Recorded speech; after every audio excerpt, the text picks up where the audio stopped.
nung sila ay presidente na. Oo. O yun. So bukod pa ron, itong CLTG at saka Alfredo Builders na construction companies nung tatay at kapatid ni Bongo, undercapitalized ito, hindi sila pwedeng magkaroon ng mga proyekto ng mga daang-daang milyon. So, narinig mo yun, Sir Chris Angel, bawal silang magkaroon ng proyekto ng milyon-milyon. So ang ginawa nila, nagsisircumvent sila ng ating batas by having joint ventures with yung may mga AAA licenses. Kagaya ng mga diskaya. Dahil ang sabi nga po ni dating Senador Trillanes, sila Bongo, kumbaga, letrang B lang daw, letrang B yung license nila. O B lang daw po lisensya nila. Kaya kailangan makipag-joint venture doon sa mga AAA na kagaya ng mga diskaya. Okay?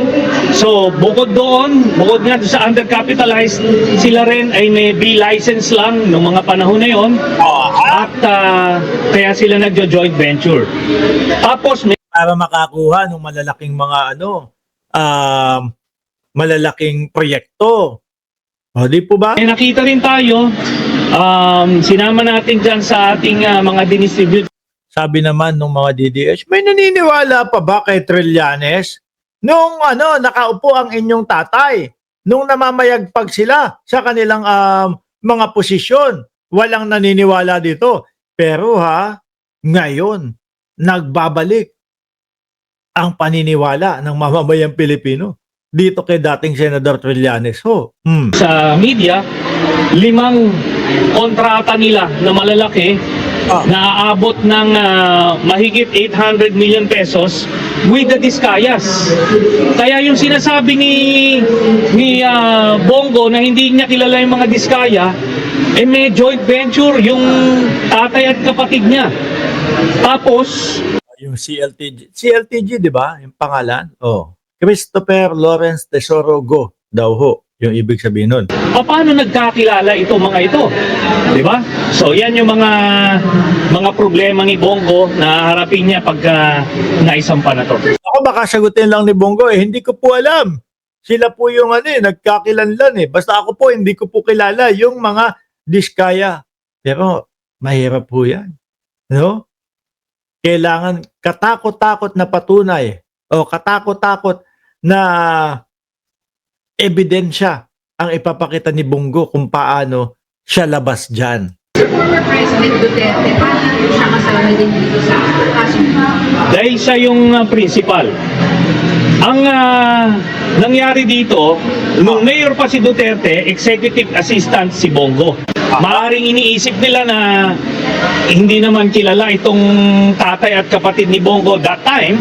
Pero eventually, nung nagpresidente na, nakita natin si Bongo, nakilala natin si Bongo at halos isang tao sila. So ang pumipirma, Isang tao pala, padala na po sa ICC. Hinihintay na po yan sa ICC. Dating senador, malilito pa ho yan tuloy si Bongo. Bakit? Malilito siya, hindi niya alam kung saan siya magpapakulong, sa Pilipinas ba o sa ICC. Mukhang ICC kasi yung sa ICC mauuna na ho yun, mga kababayan. nag-a-approve ay itong si Duterte, pero nasa likod niya itong si Bongo. Sir, so simula pa ng alkalde si Duterte, itong kaso na to hanggang sa mabuo yung 7 billion na yan. Yes, simula ito nung 2008 hanggang Mayor pa lang. Nakadikit na, nakakapit na sila kay Duterte. hanggang present. Okay? At hindi ito minsana lang. Halos 200 contracts ito. Sir, bukod sa mga kontrata, ano pa pong problema natin ito? Kung may connivance, collusion, na meron pong pinaburan. Sabi ni Admin Dalibeb Castro, mi amor, true warriors, pag nasasangkot si Bongo, nakakalimot, walang kakilala. Pag nasasangkot si Bongo, alam niyo po kung ano lagi sinasabi nun? Naku po, hindi ko po sisirain ang akin delikadesya. No? Hindi ko po sisirain yon. At probinsyano lang po ako. Simpleng probinsyano lang. Nako, Madalas yung naririnig kay Bongo yun. Simpleng probinsyano lang po ako, hindi ko gagawin na magnakaw sa gobyerno. Talaga, yung ACLTG leaders sa Alfredo, ano ba pong evidence? Eh, alam natin, di ba, special assistant si Bongo ni Duterte. Tatay niya nakakuha at kapatid niya nakakuha ng 7 billion na kontrata. Kumbaga, hindi na ito pahirapan. Di ba ang issue ngayon? Oo, easy na lang yun. Biding-bidingan na lang yun kung pagka nagkataon, no, mga kababayan. O sige, pabiding tayo. Tapos merong isa dito, nandito ang CLTG, nakaabang na yan. Ano? So ngayon, sige, pasok lahat ng papabiding o lahat ng sasali sa bidding. Pero parang ano lang din ho yan, mga bossing. Yung parang yung mga palaro na dinaya o yung mga pa-contest na dinaya, alam na nila kung sino yung mananalo. Oh, parang ganun lang din ho yan, mga kababayan. Dahil baka ha, kumbaga example ho ito, dahil baka may timbre na sa mayor. Oh, Sino ang politikong nasa likod ni Diskaya? Di ba? Sinasabi nila, sino yung politiko nasa sabi po, nag-umpisa sila 2016, na mayagpag po sila 2016 doon sa mga flood control project dating Pangulo yun. likod? Si Duterte yun, di ba? Darating tayo dyan, ha? Kasi Oy, Tato, nandiyan ka na ba? Hindi ko nakikita yung comment ni Tato. Shout out sa'yo. makikita nyo rin kung sino yung nasa likod dyan. Pero, ito hindi mo na kailangan malaman kung sino yung nasa likod kasi atay at kapatid mismo. That is how the plunder law was defined. Pag nagbenepisyo ka illegally sa mga and through a series of acts. So, ito, pati pamilya mo kasama ka dyan. So, worth 50 million. Ba yung mga masasampa ng kaso ngayon, binabanggitan natin si Duterte, si Senator Bongo, yung tatay at kapatid. Meron bang mga additional DPWH officials na Yes. pa?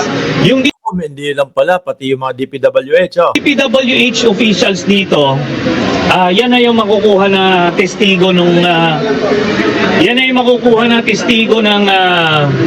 ombudsman. So ito yung pagkakataon nila. Kung hindi sila magko-cooperate, sila ang makakasuhan. Boying Rimulya, kayo daw ang makakasya pagka hindi nyo nakipag-cooperate dito. Sa likod dyan. Pero, ito hindi mo na kailangan malaman kung sino yung nasa likod kasi atay at kapatid mismo. That is how the plunder law was defined. Pag nagbenepisyo ka illegally sa mga and through a series of acts. So, ito, pati pamilya mo kasama ka dyan. So, worth 50 million. Ba yung mga Tsaka ho, naririnig naman ho natin, mga boss chipamo, sir, doon sa bunganga ho ni Bongo, no? Naririnig natin na talagang existing yung business na yon, no? Hindi ko naman po mapipili yung mga kamag-anak ko, bata pa lang po ako, meron ng ganito. O baka kaya napilitan kayo na talagang lumapit, dumikit kay dating Pangulong Duterte para miski mayor lang yung kapit ninyo, malakas pa din. nasasampa ng kaso ngayon, binabanggitan natin si Duterte, si Senator Bongo, yung tatay at kapatid. Meron bang mga additional DPWH officials na Yes. pa? Yung DPWH officials dito, yan na yung makukuha na testigo ng ombudsman. So ito yung pagkakataon nila. Kung hindi sila magko-cooperate, sila ang makakasuhan. Sabi ni Tato, iba kumilo si Sentry, may kinakahinatnan. Oo, tsaka kahit na napakahaba ng panahon, biruin nyo ho, ang tagal na niyang ipinaglalaban. Yung kanyang mga ipinaglalaban. 20 ano pa lang ho, ilan? 2015, 2014, 2016, lumalaban na ho to.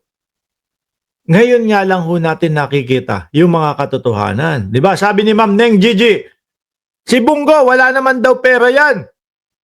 Tagabili lang daw ng saging dati.